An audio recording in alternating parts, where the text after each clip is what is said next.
ang tinatagong sikreto ng tunnel ng Hamas. Alam mo ba kapatid, na palihim na sinusuportahan ng Iran ang mga Hamas sa kanilang pananakop sa Israel, kung saan ginagamit pa nila ang Egypt Tunnel para makagawa ng isang planong pananakop. Sa tunnel na ito idinadaan ang mga armas na gagamitin sa pananakop. Ito ay isang napakagandang plano para sa mga Hamas at sa mga sumusuportang bansa dito. Pero kapatid, bago tayo magpatuloy ay mag-subscribe ka na. Nag-upload ako ng isa o higit pa kada linggo. At kung meron ka namang gustong ipakwento o di kaya ay pasaliksik ay mag-comment ka lamang sa ibaba ng video na ito. Maraming salamat. Noong una, hindi alam ng lahat na ang mga armas ng mga Hamas ay dumadaan pa sa karagatan. Nagumpisa kasi ang tunnel sa Iran patungong Yemen, sunod na ang Sudan. Ang Yemen at Sudan ay matatagpuan sa kabilang bahagi ng Red Sea. Matapos makarating ang mga armas sa Sudan, ibabiyahin naman ito gamit ang mga truck patungong Egypt. At babaybayan nito ang layong 1,000 kilometer. Ang buong biyahe nila ay sa kalagitnaan ng disyerto. Sinasabi din na tatawid pa ng Suez Canal ang mga may dala ng armas at doon papadaanin na ito sa tunnel na hinukay sa ilalim ng Gaza. At kapag nakarating na ito sa mga Hamas, doon nila paghahati-hatian ang mga armas na ipinadala sa kanila at saka sila gagawa ng isang pag-atake laban sa Israel.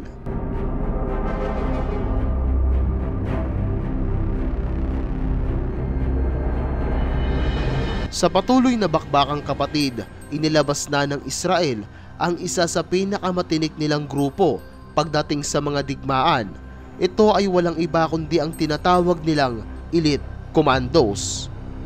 Isa sa pinakakilalang batalyon sa Israel. Nang ilapag ito sa Gaza, tila walang nagawa ang mga partido ng Hamas. Kita sa kanilang muka ang kalungkutan dahil sa biglaang paglusob ng mga Israeli commandos. Dahil dyan kapatid, ang 100 tunnel sa Gaza City ay kontrolado na ng Israel Defense Force o IDF. At doon, ilang mga elite ng mga Hamas ang sumuko na.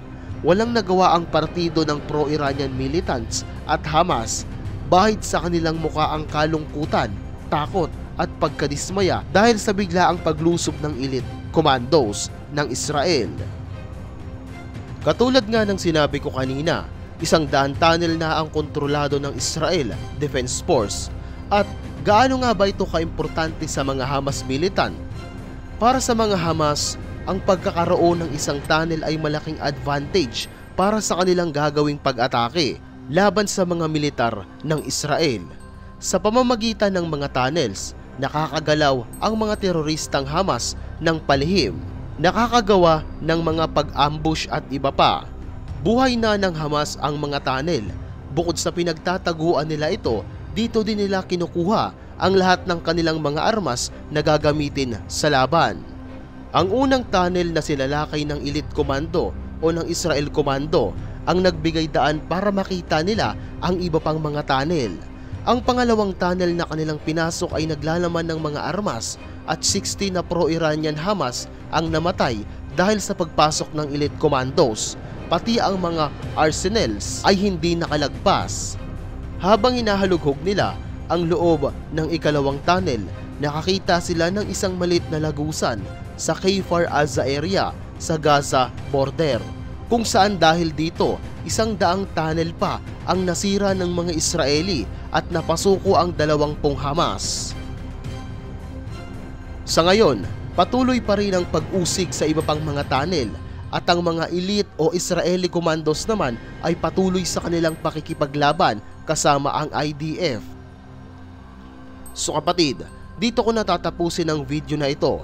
Maraming salamat sa panonood mo at nga pala, i-update ko kayong muli sa mga bagong paparating na balita. So bago tayo magtapos, panoorin mo muna ang video nating ito. Paano nga ba ginawa ang tunnel ng Hamas at bakit nakakatagal sila ng mahabang panahon? Ano ang meron sa loob ng tunnel na ito? Sinasabing ang Hamas tunnel ay may iba't ibang parte. Hindi ito isang butas lamang na pasikot-sikot dahil ang Hamas Tunnel ay sinasabing may kanya-kanyang kwarto o partisyon sa loob. Meron itong 78 levels kung saan tinatawag din itong underground metros. Ang mga tunnel na ito ay may lalim na 70 meters o 250 feet. Sinadya itong gawin na nasa malalim na parte ng lupa para maging safe sila sa mga bunker buster bomb tulad ng mga GBU-28. Merong dalawang klase ng tunnel sa Gaza. Ang una dyan ay ang tunnel na para sa mga sibilyan at ang pangalawa ay ang tunnel naman na para sa mga Hamas. At merong 1,300 na tunnel sa Gaza na nasa loob ng 500 kilometer. At ang ibang mga tunnel dito ay nasa lalim na 70 meters o 230 feet. Pero kapatid, bago tayo magpatuloy ay mag-subscribe ka na. Nag-upload ako ng isa o higit pa sa isang linggo. At kung meron ka namang gustong ipakwento o di kaya ay pasaliksik ay mag-comment ka lamang sa ibaba ng video na ito. Maraming salamat. Sa level 1 ng tunnel ng Gaza, makikita ang entrance kung saan binabantayan ito ng mga armadong Hamas.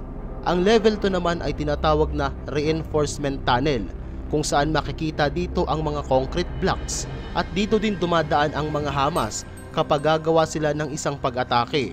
At ang level 3 naman ay dito makikita ang mga oxygen generator kung saan ito ang nagsusupply ng hangin sa mga malalalim na parte ng tunnel.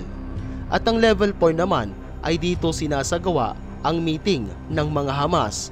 Dito pinag-uusapan ng mga opisyal ng Hamas kung paano sila aatake at ano ang gagawin nilang pandepensa. Sa level 4 kapatid, bukod sa meeting room, pwede din silang magpahinga dito at matulog. Sa level 5 naman, isa na namang itong reinforcement tunnel kung saan binabantayan nito ang nasa mas malalim na parte ng tunnel. Kung saan sa level 6 ay dito makikita ang mga weapon storage na binabantayan ng mga tao sa level 5 para maiwasan ang pagsabog ng kanilang mga armas. Sa level 7 naman, makikita ang isa pang storage at dito nakalagay ang mga fuel o langis. At ang ika-8 level naman at sinasabing pinaka-importante sa lahat, ito ay ang control and command center. Gumagamit sila ng landline phone para magkaroon ng connection sa isa't isa. Hindi sila gumamit ng internet para maiwasan ang hack at hindi sila matrace ng kanilang kalaban.